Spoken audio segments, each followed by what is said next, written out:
Hi everyone, welcome back to our channel.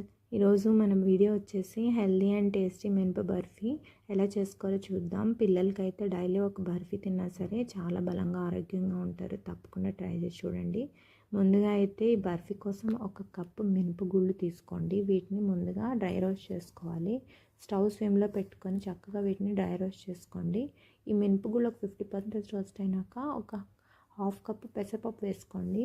అచ్చంగా మినపగుళ్ళతో చేసుకుంటే ఆ టేస్ట్ రాదు, మనకి కొంచెమైనా పెసరపప్పు యాడ్ చేస్తే ఈ బర్ఫీ చాలా టేస్టీగా ఉంటుంది. సో ఒక కప్పు మినపగుళ్ళు అయితే హాఫ్ కప్పు పొట్టు లేని పెసరపప్పు వేసుకొని వీటిని కూడా డ్రై రోస్ట్ చేసుకున్న తర్వాత ఎలాచి ఫ్లేవర్ కోసం వేస్తున్నాను. తర్వాత స్టవ్ ఆఫ్ చేసి ఇలాగా కలర్ చేంజ్ అయిన తర్వాత చల్లార్చుకున్న తర్వాత మనం ఒక ప్లేట్లోకి తీసుకొని చల్లార్చుకోండి.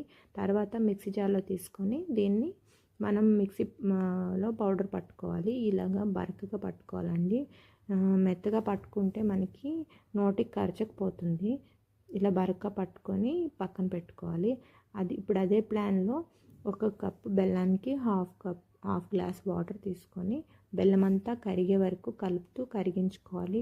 బెల్లం ప్లేస్లో షుగర్ కూడా యాడ్ చేసుకోవచ్చు, బట్ నేను షుగర్ అంతా హెల్దీ కాదు కాబట్టి బెల్లం తీసుకుంటున్నాను.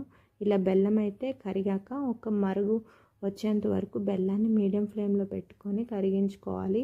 బాగా నురుగు ఫామ్ అవుతూ ఒక పొంగు వస్తే చాలు. బెల్లం అంతా చిక్కపడిపోతుంది. పాకం అవసరం లేదు ఈ బర్ఫీకి. సో ఇప్పుడు మనం పౌడర్ చేసుకున్నాం కదా మిక్సీలో. సో ఇప్పుడు ఆ పౌడర్ని యాడ్ చేసుకుంటున్నామండి.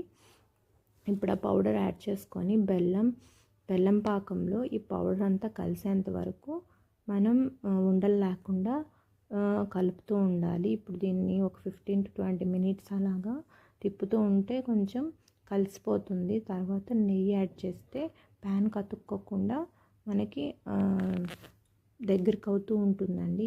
ఈ ఫ్లేవర్ అనేది ఇలా మనకి దగ్గర పడుతూ ఉంటుంది. ఉండలు లేకుండా కలుపుతూ ఉండాలి.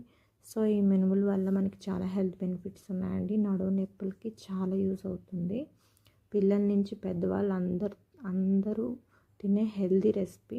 సో ఇది మెయిన్గా ఆడపిల్లలకు కూడా చాలా మంచిదండి.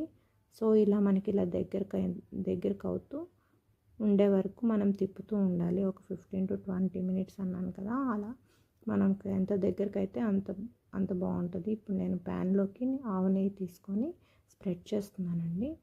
ఇలా చేసుకొని పక్కన పెట్టుకుంటున్నాను.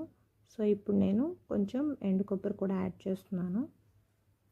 సో ఇలా కలుపుకొని పక్కన పెట్టుకోవాలి. ఇది 20 days అయినా సరే ఫ్రెష్గా ఉంటుందండి.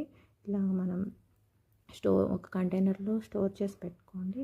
20 days అయినా సరే చాలా బాగుంటుంది ఫ్రెష్గా. సో ఇప్పుడు ఇది ఇలాగా మనం నెయ్యి తీసుకున్న బౌల్లోకి స్ప్రెడ్ చేసుకొని పెట్టుకొని ఒక 2 hours అలా ఉంచేసుకొని మనకు నచ్చిన షేప్లో కట్ చేసుకోవడమే, అంతేనండి. చాలా ఈజీ హెల్తీ రెసిపీ రెడీ అయిపోయింది.